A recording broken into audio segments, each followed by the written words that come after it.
following is a guest post from Rocco Fasano. You can follow him here on Twitter.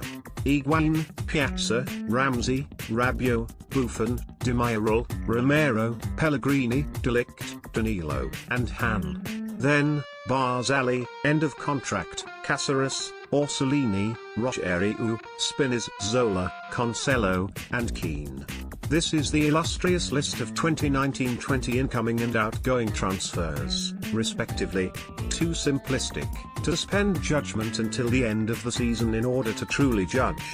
I'll draw my conclusions from a September point of view. Juventus is stronger.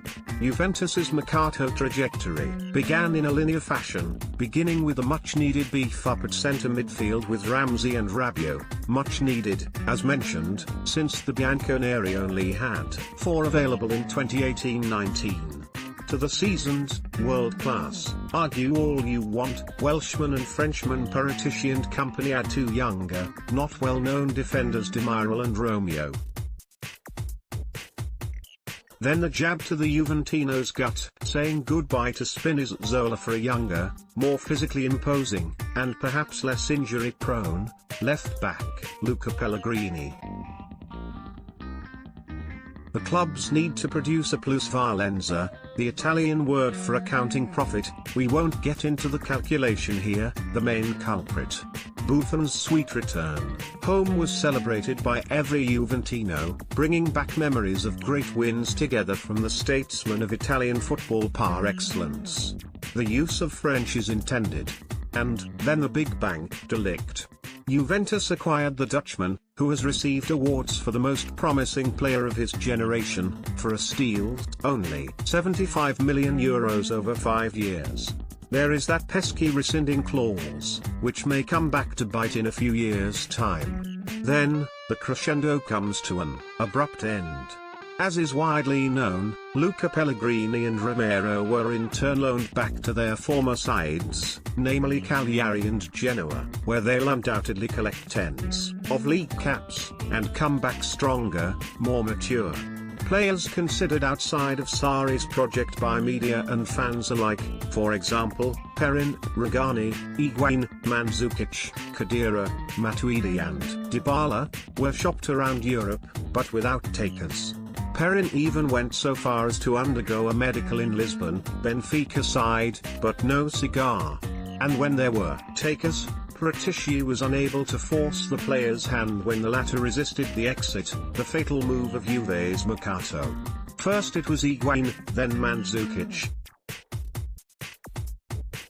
then Khedira, then Dybala, with quite the saga.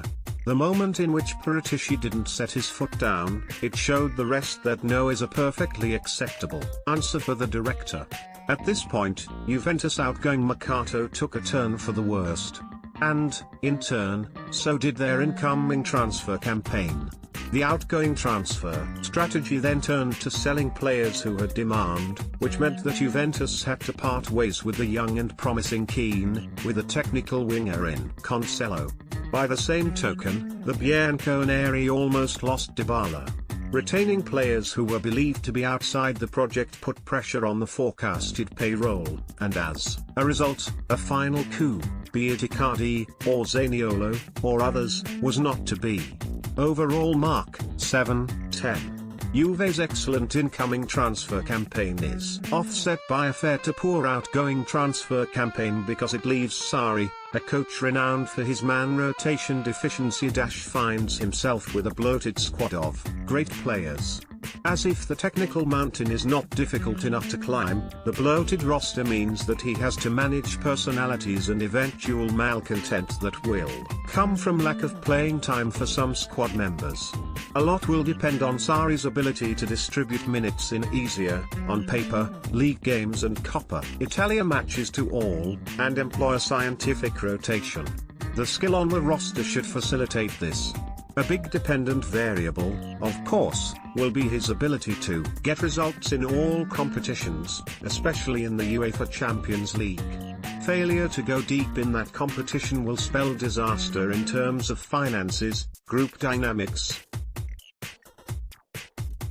development of the younger components of the team, and the club's winning culture. Dare I say, anything less than a semi-final is not acceptable. The stakes have never been higher. A new coach with a particular playing style that's fundamentally divorced from his predecessor, a bloated roster, a bloated payroll, an aging superstar, a captain in the twilight of his career. Something's gotta give, and this Juventus, if ever before, is stronger. Strong enough to make a stream. Administrator, site administrator and owner. Started juve.com way back in 2001, still going strong, still supporting one club. Solo Juve, let's block ads.